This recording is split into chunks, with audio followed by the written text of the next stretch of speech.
வணக்கம், நான் உங்கள் பைக் டெக்னீஷியன். இன்றைக்கி இந்த வீடியோவில் என்ன பார்க்க போகிறேன்னா, செல்ஃப் மோட்டர் எப்படி சேஞ்ச் பண்ணுறது சொல்லிட்டு எஃப்இசெட்டுக்கு. அதுக்கு மேலே நம்ம சேனலை சப்போர்ட் பண்ணுங்கள். மறக்காம பெல் பட்டன்லாம் கிளிக் பண்ணிக்கிங்க. வாங்க வீடியோக்குள்ளே போகலாம். இது எஃப்இசெட் இது. ஸோ இந்த வண்டிக்கு தான் செல்ஃப் மோட்டர் எப்படி சேஞ்ச் பண்ணுறது சொல்லிட்டு பார்க்க போகிறோம். ரொம்ப ஈஸி தான். சாவியை ஆன் பண்ணிக்கலாம். ஃபஸ்ட்டு வந்து செல்ஃப் மோட்டர் எப்படி போயிருக்குன்னு எப்படி கண்டுபிடிக்கலான்னு பார்க்கலாம். செல்ஃபு போட்டவுடனே ஒரு மாதிரி சவுண்டு வரும், டிக் டிக்னு. ஸோ அப்போயே நம்ம புரிஞ்சிக்கலாம். மோஸ்ட்லி வந்து இந்த செல்ஃப் மோட்ரு வந்து சர்வீஸ் பண்ணி ஒரு 2 வாட்டி போடலாம். அதுக்கு மேலே போட்டால் யூஸ் ஆகாது. ஸோ நீங்கள் புதுசு மாட்டுறது எனக்கு தெரிஞ்சு பெட்ரு.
செல்ஃப் மோட்டரை ஃபுல்லாகவே பிரித்தாச்சு. இதுதான் அந்த புது மோட்ரு வந்து 1500 கிட்ட ப்ரைஸ் வரும். மேபி இப்போ வந்து ரேட் கொஞ்சம் இன்க்ரீஸ் ஆகிருக்குங்க. ஒரு 1600 அந்த மாதிரி வரும்.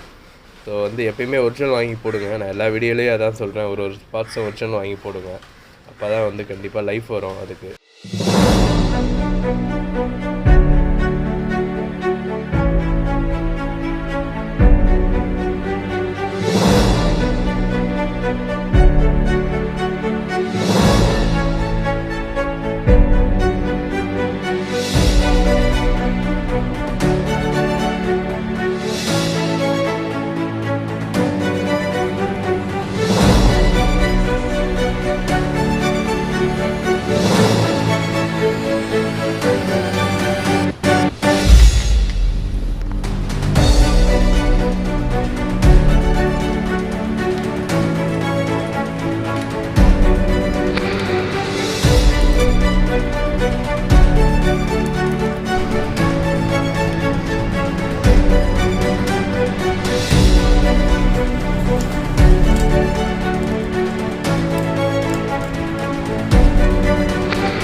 இப்படி தான் புது செல்ஃப் மோட்டரை சேஞ்ச் பண்ணணும்.